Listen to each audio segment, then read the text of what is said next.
we have learned to associate a very cheap price to fashion because of fast fashion. The price that we pay isn't actually the price.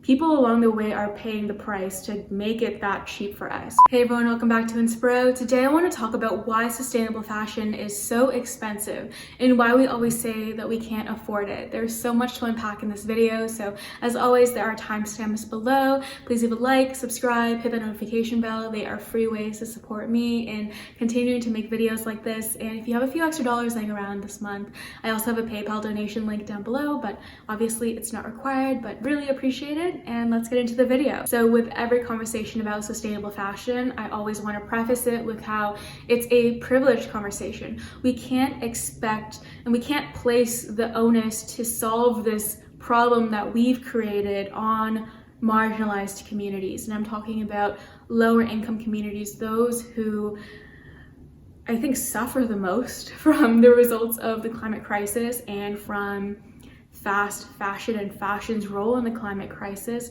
and we can't expect them to then fix it or to buy from sustainable brands. The problem that we've created in the fashion industry and what we've supported as middle class, upper class, those who've bought 10, 20 new things like every week, every month, every season, whatever, that continue to dispose of it, that feed into that overconsumption. We're the ones who have made fast fashion so successful.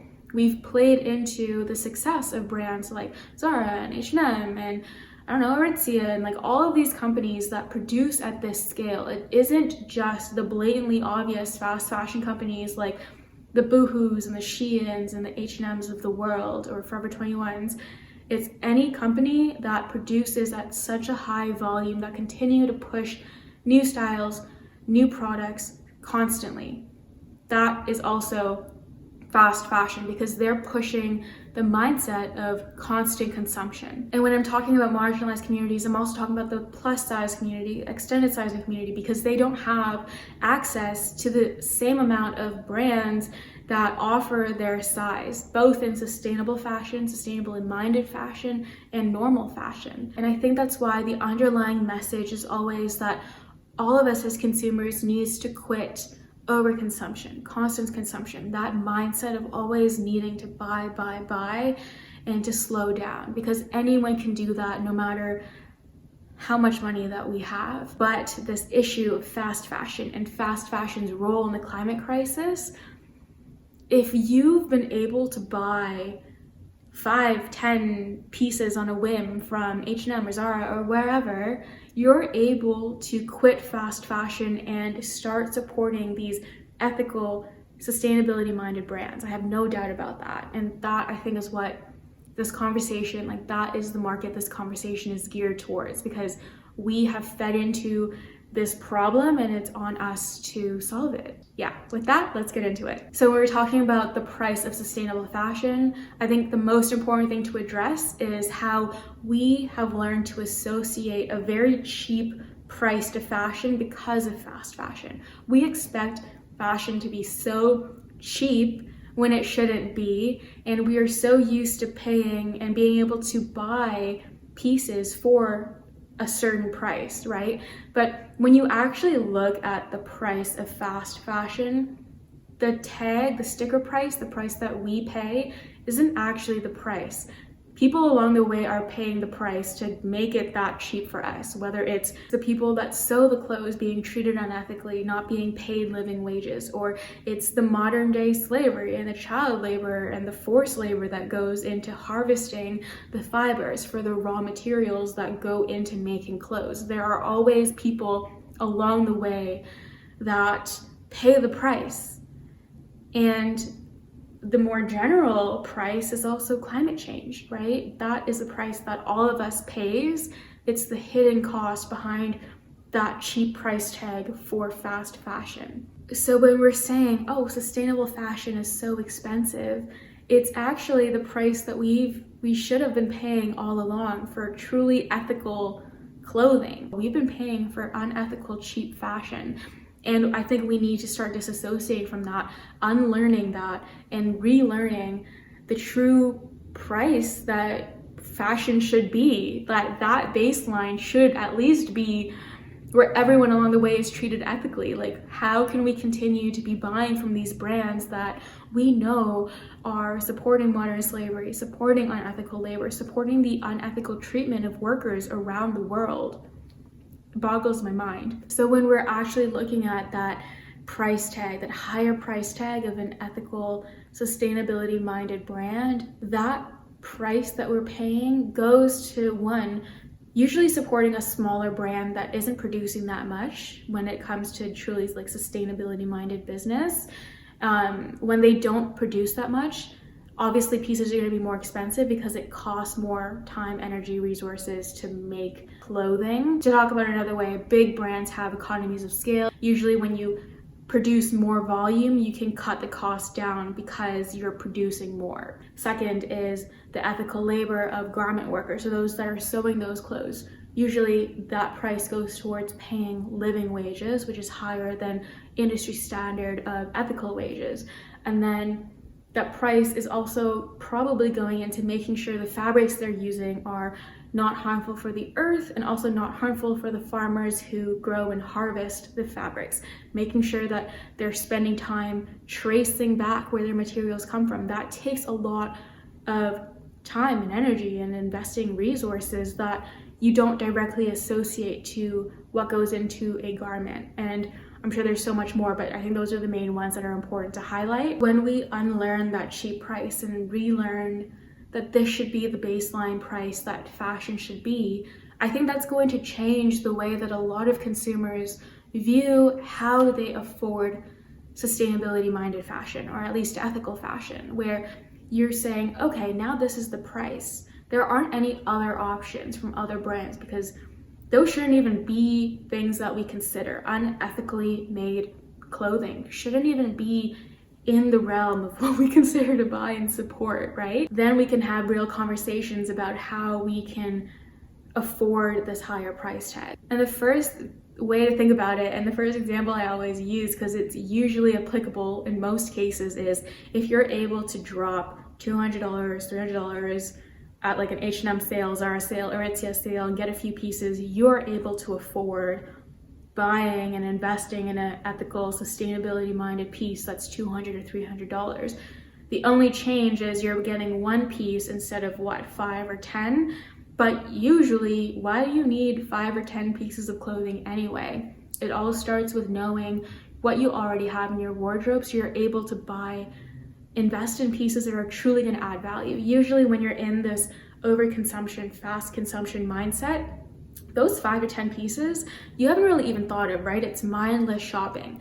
In most cases, you're wearing those pieces a few times and then getting tired of them, forgetting about them. When you've dissociated from fashion, you're buying mindlessly. You're buying for that dopamine hit, that excitement and happiness that you get when you buy new things. You're not actually buying intentionally or consciously, right? And I've been there, like when I used to buy this way too, because I think everyone goes through it, especially when I was like in like high school, early university, and I was like, oh my God, like Zara sale, Aritzia sale, I can buy. But then you don't actually love the pieces, and then you end up not wearing them as much, or you end up forgetting about them, or whatever it is. And I think that mindset change is so important, and it leads me into the next point, which is cost per wear. So a lot of the times when we're buying mindlessly and constantly, it's very like disassociated, right? How like the relationship we have with these clothes, because they're cheap and it's disposable, right? Because fast fashion brands make us think that this clothing is disposable. That's why it's so easy to let go of clothes and declutter your wardrobes and donate a bunch of stuff every season, because you don't actually care about the clothes. And in those cases, you're wearing items like once or twice, a few times max, let's say, or it also just falls apart, so you can't actually wear it that long either. So when you're thinking about cost per wear, it's the price that you pay for each time you wear it over a lifetime, where when it's disposable, cheap, fast fashion, you're wearing it like once or twice. So the price you pay per wear is actually higher than when you invest in a piece that you're gonna love and cherish for a really long time. And I think that really highlights the true price of what you're buying, on top of like all the sustainability stuff and all the unethical stuff that I talked about, the hidden price.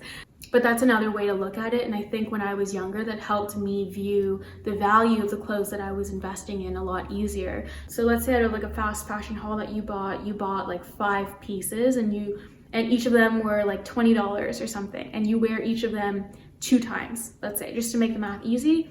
The price of each of those pieces is actually $10 per wear. Let's say instead you invest in a piece, you take that, like let's say it was a $200 budget, and bought 1 item and you wore it 20 times in 1 season, and you're gonna wear it for so much longer. But let's just say in that season alone, the price would be $10 per wear. So now that expensive piece has the same cost per wear, price per wear, as each of those fast fashion pieces that you bought that you don't care about. So when we're looking at that comparison, it's actually the same price at the end of the day, but you're buying something that you're gonna wear a long time. A lot of people will ask, oh, but I don't have the money to actually truly afford sustainability minded brands.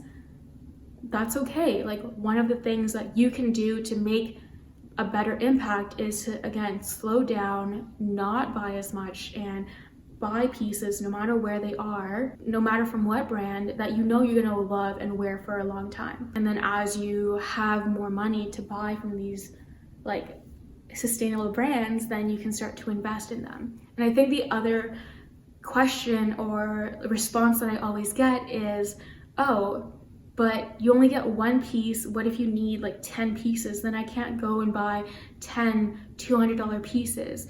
And I'd say usually that's not the case. All of us have wardrobes filled with clothes already, right? And a lot of the times we think, oh, we need so many new things every season, but most of the time I can confidently say we don't actually need that many new items. And that's why it's so important to start by being conscious of what we actually own and pinpoint the areas where we actually need new clothing. And again, I'll link my How to Build a Wardrobe Sustainably video up here because I go through all of that with you. Let's say that you actually do need like 10 new pieces. Let's say you're starting a new job or something and you can't afford to buy all of it from these like sustainability minded ethical brands. Again, then you're just making as conscious decisions as you can and buying from brands knowing that the pieces that you're buying are going to, like, you're going to love them and make them last and wear them a lot for a really long time, right? Like, at least that helps cut back on overconsumption, because the reason that fast fashion and the fashion industry is in a crisis right now, directly feeding into the climate crisis, is because we buy and create so much clothing.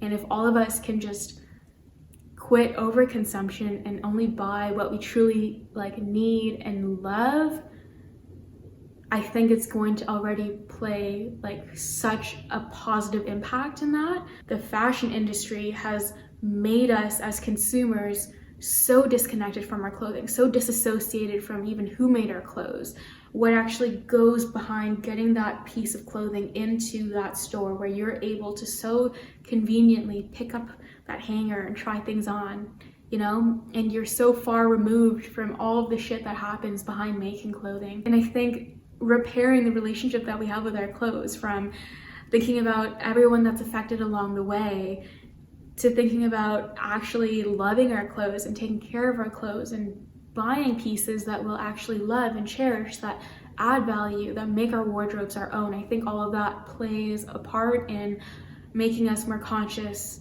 consumers. I'm just like, every time I see comments or like this perspective of, oh, I can't afford this, oh, it's so expensive, or YouTubers who have hauls all the time from fast fashion brands, I'm like, yo, like, you've spent how much money in this video that you could have spent on 1 or 2 pieces? Like, why do you need 30 new items every month? I always say this, but our individual impact matters. Your individual impact matters. Even the smallest things that you can change, small conscious decisions, like, they matter. And I know that when we're talking about sustainable fashion, there's like so many things that we need to do, and it's so overwhelming. And I hope that at the end of the day, that feeling doesn't stop you or get in the way from you feeling like your voice and your decisions and your actions matter, because they do. We should all support each other on this journey. No one's perfect, and I don't even think